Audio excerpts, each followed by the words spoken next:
வணக்கம் நண்பர்களே, நான் உங்களில் ஒருவன் ஈஸி. இன்னைக்கு நம்ம ராஜ் டயர்ஸ் அப்படிங்கிற ஒரு ஷாப்புக்கு வந்திருக்கோம். இங்கே எதுக்கு வந்திருக்கோம் அப்படின்னு பார்த்தீங்கன்னா, நம்ம காருக்கு wheel alignment, wheel balancing and tyre rotation பண்ணலாம் அப்படின்னு வந்திருக்கோம். ஸோ இந்த ப்ராசஸ் என்ன, எதுக்காக பண்ணுறோம், ஏன் பண்ணுறோம், இதை எப்படி பண்ணணும், இதை பண்ணுறதுனால நமக்கு என்ன பாசிட்டிவ்ஸ் இருக்குது அப்படிங்கிறத பற்றி கம்ப்ளீட்டாக டீட்டெயிலாக பார்க்க போகிறோம். ஸோ இந்த வீடியோவை ஸ்கிப் பண்ணாமல் பாருங்கள். அப்போ தான் நான் சொல்கிற இன்ஃபர்மேஷன் உங்களுக்கு முழுமையாக வந்து சேரும்.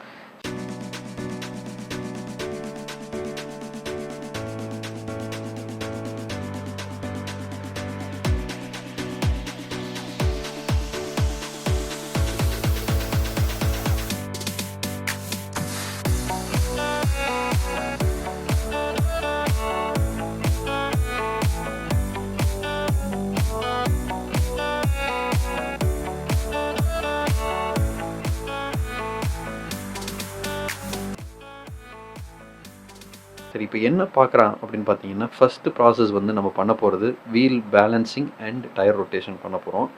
ஸோ இந்த ப்ராசஸ் ஸ்டார்ட் பண்ணுறதுக்கு அவங்க என்ன பண்ணுறாங்கன்னா, நம்ம வண்டியை முதல்ல வந்து ஹைட்ராலிக் ஜாக்கோ இல்லை இருக்கிற ஜாக் மூலிமா அவங்க வண்டியை லிஃப்ட் பண்ணிவிட்டு 4 வீலையும் ரிமூவ் பண்ணிவிடுவாங்க. ஸோ அந்த 4 வீலையும் வந்து வண்டியிலேருந்து ரிமூவ் பண்ணிவிட்டு செப்பரேட் பண்ணிவிட்டு அதுக்கப்புறமேட்டு தான் அந்த ப்ராசஸை ஸ்டார்ட் பண்ண போகிறோம்.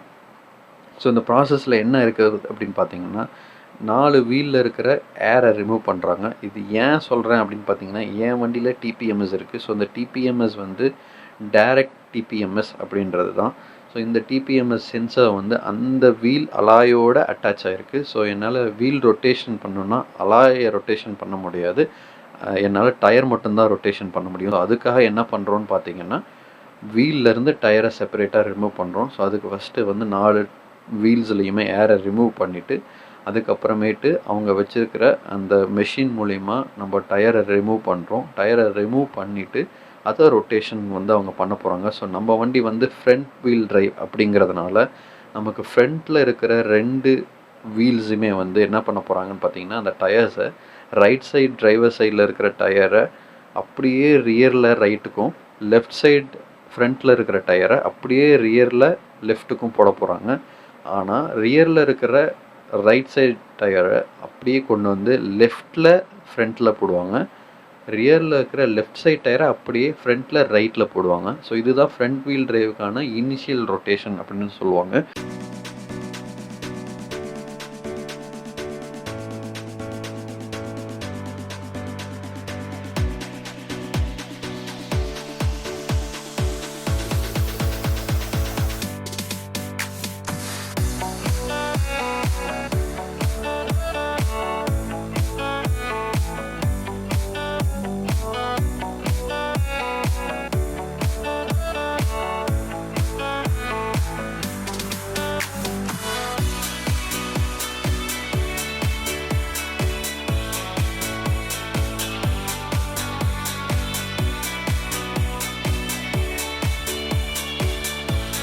ஸோ இந்த ரொட்டேஷன் பண்ணிவிட்டு திரும்பவும் என்ன பண்ணுவாங்கன்னு பார்த்தீங்கன்னா, நம்மளோட அலாய் வீல்லையோ இல்லை ரிம்லேயோ வந்து அதை அட்டாச் பண்ணி ஏரை ஃபில் பண்ணி அந்த மினிமம் லெவல், அதாவது 33 இல்லை 34 பாயிண்ட் நம்மளோட ப்ரெஷர் கொடுத்துருப்பாங்கள்ல. ஸோ அதுக்கேற்ற மாதிரி அவங்க ப்ரெஷர் மெயின்டைன் பண்ணிவிட்டு அதை அடுத்த ப்ராசஸ் கொண்டு போவாங்க. ஸோ அது என்ன ப்ராசஸ் அப்படின்னு பார்த்தோம்னா, அதை வந்து ஸ்டிமுலேட்டர் மூலயமா அதில் வந்து வீல் பேலன்சிங் பண்ணுவாங்க. ஸோ இந்த பேலன்சிங் அப்படிங்கிறது என்னன்னு பார்த்தீங்கன்னா, வீல் ரொட்டேட் ஆகும்போது எல்லா சைட்லேயுமே சேம் லெவல் ஆஃப் வெயிட் வந்து வீலில் இருக்கணும்.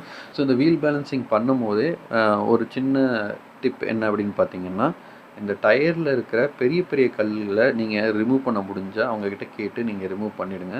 ஒரு சில இடத்துல அதை டீஃபால்ட்டாக பண்ணுறாங்க, ஒரு சில இடத்துல அதை டீஃபால்ட்டாக பண்ணுறது கிடையாது. ஸோ உங்களுக்கு வேணும் அப்படிங்கிற பட்சத்தில் நீங்கள் ரெக்வெஸ்ட் பண்ணிவிட்டு டயரில் இருக்கிற கல்களை நீங்கள் ரிமூவ் பண்ணுறது நல்லது அப்படிங்கிறது தான் வந்து என்னோட தனிப்பட்ட கருத்து. அது ஏன் சொல்கிறேன்னா, அந்த டயரை வந்து நாளடைவில் அதை வந்து கட் பண்ணுறதுக்கோ இல்லை அதை வந்து டேமேஜ் பண்ணுறதுக்கான வாய்ப்புகள் வந்து மிகவும் அதிகம் இந்த கற்கள் மூலிமா. அதனால் நீங்கள் அதை ரிமூவ் பண்ணிட்டீங்கன்னா டயரோட லைஃப் வந்து இன்னும் கொஞ்சம் எக்ஸ்டெண்ட் ஆகும் அப்படின்னு சொல்லலாம். வீல் பேலன்சிங் அப்படிங்கிற போது என்னன்னு சொல்கிறோன்னா, அதில் வெயிட் ஆட் பண்ணுறோன்னு சொல்கிறோம். ஸோ பட் ஏன் வெயிட் ஆட் பண்ணுறோம் அப்படிங்கிறதையும் நான் சொல்லியிருந்தேன். இந்த மாதிரி எல்லா சைடும் ஒரே மாதிரி வெயிட் இருக்கணும்னு. அந்த அலைன்மெண்ட் எப்படி மிஸ் ஆகுது, அப்படி பேலன்சிங் எப்படி மிஸ் ஆகுது அப்படின்னு நம்ம பார்த்தோம்னா, நம்ம டிரைவ் பண்ணிகிட்ருக்கும்போது ஒரு குழியிலையோ இல்லை ஒரு இடத்துல இம்பேக்ட் ஆகுது அப்படிங்கிற பட்சத்தில் நமக்கு இந்த பேலன்சிங் மிஸ் ஆகிறதுக்கான வாய்ப்புகள் அதிகம். நீங்கள் ஹைவேல ட்ரைவ் பண்ணிகிட்ருக்கலாம், இல்லை லோக்கலில் ட்ரைவ் பண்ணிகிட்ருக்கலாம், இல்லை வந்து ஆல்வேஸ் வந்து நீங்கள் மட் ரோட்டில் ட்ரைவ் பண்ணலாம், கரடு முரடமான ரோடில் நீங்கள் வண்டி ஓட்டுற மாதிரி இருக்கலாம். ஸோ இந்த மாதிரி அடிக்கடி அந்த மாதிரி இம்பேக்ட் சின்ன சின்ன இம்பேக்டாக இருக்கலாம், இல்லை மேஜர் இம்பேக்டாக இருக்கலாம். அது வந்து வீலில் எப்படி பாதிப்பு ஏற்படுத்துதுங்கிறத நம்மளால் கண்கூட பார்க்க முடியாது. பட் இந்த வீல் பேலன்சிங் ப்ராசஸ் மூலிமா நம்மளால் ஈஸியாக அதை வந்து ஐடென்டிஃபை பண்ண முடியும். ஸோ இதை ஐடென்டிஃபை பண்ணிவிட்டு அந்த வெயிட்டேஜை நம்ம ஆட் பண்ணணும். அதை ஆட் பண்ணி வீலில் எல்லா சைடும் ரொட்டேட் ஆகும்போது, ஃபார் எக்ஸாம்பிள் ஒரு 20 கிலோமீட்டர் ஸ்பீடில் 30 கிலோமீட்டர் ஸ்பீடில் வந்து இந்த ஸ்டிமுலேட்டர் மூலிமா அந்த வீலை அவங்க ரொட்டேட் பண்ணும்போது எல்லா சைடும் சேம் லெவல் ஆஃப் வெயிட் இருக்கா அப்படிங்கிறது தான் அவங்க பார்ப்பாங்க. ஸோ இது எல்லா சைடும் சேம் லெவல் ஆஃப் வெயிட் இருக்குது அப்படின்னா உங்களோட வீல் பேலன்சிங் கரெக்டாக இருக்குதுன்னு அர்த்தம். அப்படி இல்லை அப்படிங்கிற பட்சத்தில் இவங்க அடிஷ்னலாக வந்து வெயிட்டேஜ் வந்து வச்சுருப்பாங்க. ஸோ அந்த வெயிட்டை உங்களுக்கு வந்து அடிஷ்னலாக ஆட் பண்ணுவாங்க. ஸோ மேக்ஸிமம் வந்து உங்களுக்கு ஒரு 150 கிராம்ஸ் போகிறதே வந்து அதிகம். அதுக்கு மேலே போகிறதுக்கான வாய்ப்புகள் இல்லை. பட் இப்படி தான் வந்து உங்களுக்கு வீல் பேலன்சிங் ஸ்டிமுலேட்டர் மூலிமா பார்த்துட்டு அந்த வீல் பேலன்சிங்கை வந்து பண்ணுவாங்க. பேலன்சிங் முடிச்சதுக்கப்புறமேட்டு நார்மலாக பண்ணுற மாதிரி வீல் டைட் பண்ணிவிட்டு உங்களுக்கு வந்து சின்னதாக ஒரு ட்ரைவ் போய் பார்ப்போம். ஸோ இந்த ட்ரைவில் நமக்கு ஒரு கிளாரிட்டி கிடைக்கும். ஓகே, வீல் பேலன்சிங் ஓரளவுக்கு இருக்கா இல்லையா, அந்த வாப்லிங்லாம் நம்மளால் கண்ட்ரோல் பண்ணணும். ஏன்னா வீல் பேலன்சிங் ப்ராப்பராக இல்லைன்னா வாப்லிங் வந்து நிறையாவே இருக்கும் நம்ம டிரைவிங்கில். ஸோ இந்த வாப்லிங் கண்ட்ரோல் ஆயிருக்கா அப்படிங்கிறதெல்லாம் செக் பண்ணதுக்கப்புறமேட்டு நம்ம வந்து வீல் அலைன்மெண்ட் அப்படிங்கிற ப்ராசஸ்க்குள்ளே போவோம்.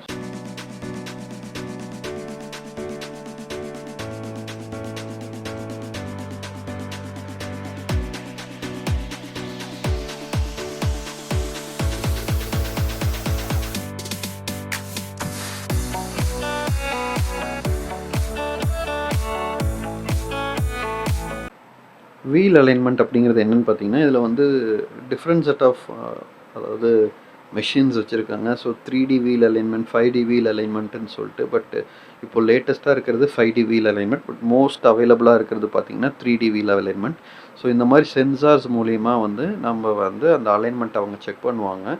ஸோ இந்த வீல் அலைன்மெண்ட் அப்படிங்கும்போது இது நம்ம வீலுக்கான அலைன்மெண்ட் அப்படிங்கிறத நம்ம யோசிப்போம். பட் ஆக்சுவலாக வந்து இது வீலுக்கான அலைன்மெண்ட் கிடையாது. இது நம்ம வண்டியில் இருக்கிற சஸ்பென்ஷன் அதில் இருக்கிற காம்பனன்ட்ஸுக்கான அலைன்மெண்ட் அப்படிங்கிறது தான் இதில் இருக்கிற ஒரு உண்மை. இப்போ நீங்கள் பார்த்தீங்கனாலே தெரியும், இவர் அந்த டைராட் இந்த மாதிரி வந்து ஒரு சஸ்பென்ஷன் கனெக்டாக இருக்கிற எல்லா மெட்டீரியலோடையோ காம்பனண்ட்டோடையும் அலைன்மெண்ட்டை தான் அவங்க வந்து கரெக்ட் பண்ணுறாங்க. ஸோ இது வந்து ஆக்சுவலாக பார்த்தோம்னா வீல் அலைன்மெண்ட் எப்படின்னு சொல்கிறது பார்த்தீங்கன்னா, இதில் 3 விதமான வீல் அலைன்மெண்ட் பொசிஷனிங் இருக்குது. ஒன்று வந்து கேம்பர், கேஸ்டர், டோ அப்படின்னு சொல்லுவாங்க. ஸோ இந்த கேம்பர் ஆங்கிள் அப்படிங்கிறது பார்த்திங்கன்னா நம்மளோட டயரோட அலைன்மெண்ட் வந்து எப்படி வந்து இருக்குது, உங்களுக்கு வந்து நெகட்டிவ் கேம்பராக இருக்கா, இல்லை பாசிட்டிவ் கேம்பராக இருக்கா, இல்லை நியூட்ரல் கேம்பராக இருக்கான்னு பார்ப்பாங்க. ஸோ ஒரு சைடு வந்து அதாவது இப்போ வந்து டயர் வந்து உங்களுக்கு அவுட் சைடு ப்ரொஜெக்டாக இருக்க மாதிரியோ இல்லை வந்து இன்சைட் ப்ரொஜெக்டாக இருக்க மாதிரியோ இருந்தால் அதை வந்து பாசிட்டிவ் நெகட்டிவ் கேம்பர்னு சொல்லுவாங்க. இதை வந்து உங்களுக்கு டிகிரியில் மேக்ஸிமம் வந்து அவங்க மெயின்டைன் பண்ணுவாங்க. இதை தான் வந்து அவங்க பேஸ் பண்ணி அவங்க அலைன்மெண்ட் பண்ணுவாங்க. இதை நியூட்ரலாக இருக்கணும். ஸோ இதுக்கான அலைன்மெண்ட்டும் வந்து மேக்ஸிமம் வந்து உங்களுக்கு சஸ்பென்ஷன், டைராய்டு, அது கூட இருக்கிற காம்பனன்ட்ஸை அலைன்மெண்ட் பண்ணுறது மூலிமா தான் உங்களுக்கு இது ஏற்படும். ஸோ அடுத்தது பார்த்திங்கன்னா கேஸ்டர் ஆங்கிள்னு சொல்லுவாங்க. இது வந்து positive caster, negative caster, neutral கேஸ்டர்னு சொல்லுவாங்க. ஸோ சஸ்பென்ஷனும் டயரும் சேர்ந்துருக்கிற பொசிஷன் எப்படி இருக்குது, சஸ்பென்ஷன் வந்து டுவர்ட்ஸ் டிரைவர் சைடு இருக்கா, இல்லை சஸ்பென்ஷன் வந்து டுவர்ட்ஸ் வந்து ஃப்ரண்ட் பாடி சைடு, காரோட ஃப்ரண்ட் பாடி சைடு இருக்கா அப்படிங்கிறத பேஸ் பண்ணி தான் இதை வந்து பாசிட்டிவ் கேஸ்ட்ரா நெகட்டிவ் கேஸ்ட்ரா அப்படின்னு பார்ப்பாங்க. ஸோ இது பேசிக்காக வந்து நியூட்ரல் கேஸ்ட்ரா இருக்கிறதுக்காக அந்த ராடில் இருக்கிற காம்பனன்ட்ஸ் மூலிமா அதை அலைன் பண்ணி பண்ணுவாங்க. அடுத்தது பார்த்திங்கன்னா டோ ஆங்கிள். டோ ஆங்கிள்னால் டயர் ரெண்டும் வந்து உள்ளே இருக்கிற மாதிரி இருக்கா, இல்லை 2 டயரும் வந்து வெளியே காட்டுற மாதிரி இருக்கா அப்படிங்கிறத பேஸ் பண்ணி உங்களுக்கு டோ ஆங்கிள்னு சொல்லுவாங்க. ஸோ இது 3மே வந்து இவங்க அலைன் பண்ணிவிட்டு இந்த அலைன்மெண்ட் ரீடிங் தான் இப்போ நீங்கள் ஸ்க்ரீனில் பார்த்துட்ருக்கீங்க. ஸோ சின்ன சின்ன மைன்யூட் அலைன்மெண்ட்டு நல்ல டிஃப்ரென்ஸ் உங்களுக்கு காட்டும். உங்களுக்கு எப்பயுமே மேக்ஸிமம் இது 3மே வந்து க்ரீனில் இருக்கணும். ஸோ இதில் டாப்பில் இருக்கிறது பார்த்தீங்கன்னா உங்களுக்கு வந்து கேஸ்டர் ஆங்கிள்னு சொல்லுவாங்க. செகண்டாக இருக்கிறது கேம்பர் ஆங்கிள், 3வதாக இருக்கிறது வந்து டோ ஆங்கிள். இது 3 தான் வந்து நான் முன்னாடி எக்ஸ்பிளைன் பண்ண டீட்டெயில்.